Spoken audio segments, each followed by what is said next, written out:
yellow. Hi. Happiness describes moments and it's never permanent, one said in your arsenal in his manga book, Good Night, Pun Pun. I haven't read it myself and may never be ready to delve into its profound exploration of life. I can't help but contemplate the power of happiness. It's something we all long for, something we hope to experience, something I truly hope my great-grandmother, a matriarch of the Salim family, felt before she passed away. The pursuit of happiness itself is a universal endeavor. We all seek those precious instances of joy and contentment that breathe life into our existence.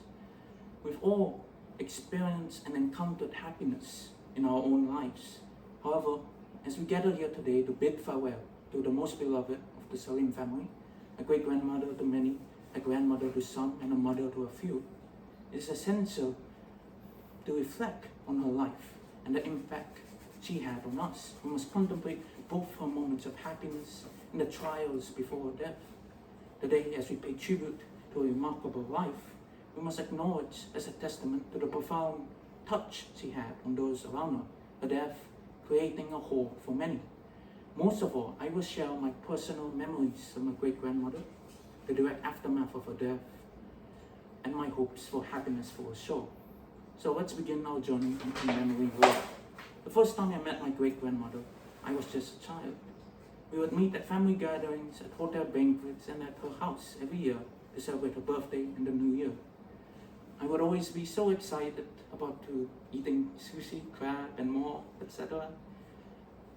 But now I realize those gatherings were about her. You see, my great-grandmother was alone after her husband died, and seeing her family, that brought a smile to her face. I remember the promises she would make to her great-grandchildren, her warmness most evident to the most little of her family. I remember she promised to attend the wedding of my cousin, Faustin, who at the time was a kid.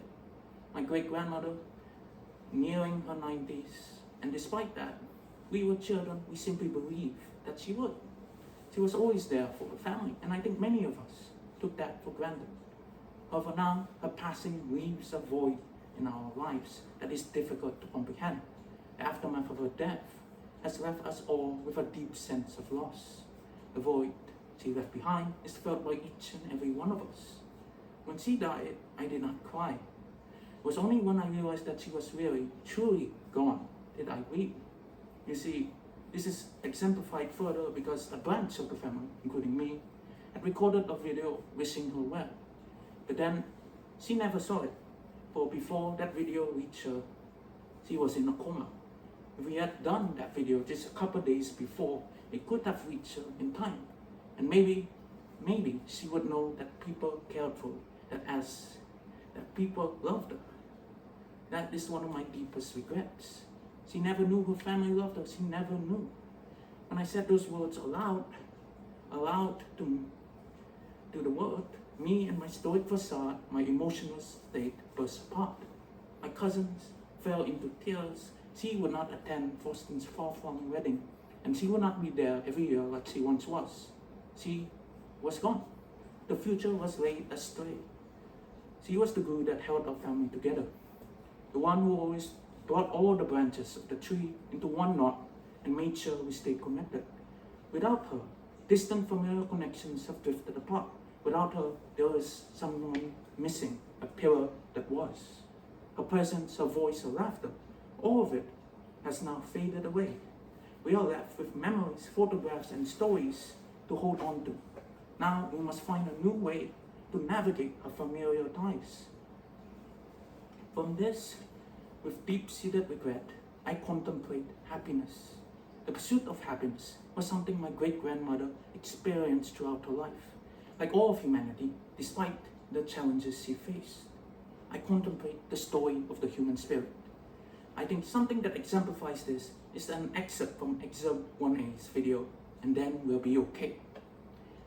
They got everything they wanted, your ancestors, the old woman said, and they still weren't happy. The snake was still there, misery, chaos, and death. They tried sending it away with perfect knowledge. They tried killing it with ultimate power. They tried forgetting it with abandon. They tried living longer. The most tired and they tried praying to each other. The spectacles, the sword, the armor, and the necklace. And so they climbed and climbed and climbed until they found nothing. It was just them in the universe, and they were still miserable. This is an exemplification of I will do this and then I'll be okay. But happiness is never that simple. With happiness comes misery and chaos. My great-grandmother's life was a testament to this understanding. Life is never perfect, and hers was filled with moments of loss and happiness alike. She had endured so much throughout her long life. It is with that and memory, as well as hope, that I pray that her final moments were not reaching for a distant sword, spectacle, or armor, but rather a moment of genuine happiness. I hope that in her last moments, that she found peace and contentment. I hope that the memories of her family and love she had for them brought her solace. I hope that she was able to have reflection in the happiness that she experienced throughout her life, despite the challenges she faced.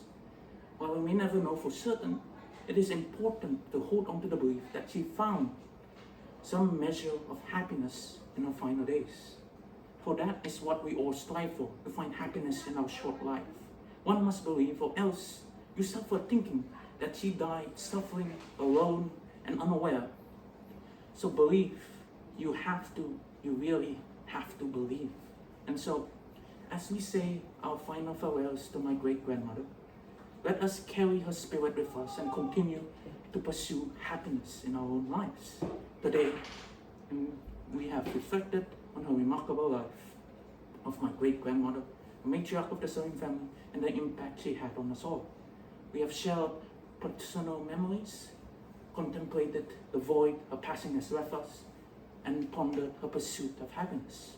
Her journey overall serves as a testament to the profound influence she has on all those around her, her death causing a deep black hole in our lives. As we bid her farewell, let us carry her spirit with us and continue to pursue happiness in our own lives. Let us cherish moments of joy and contentment and strive to make a positive impact on those around us. For as long as we live, our memories carry on her legacy. Do not let death end her. Let words live on, and let her stories continue for all of time.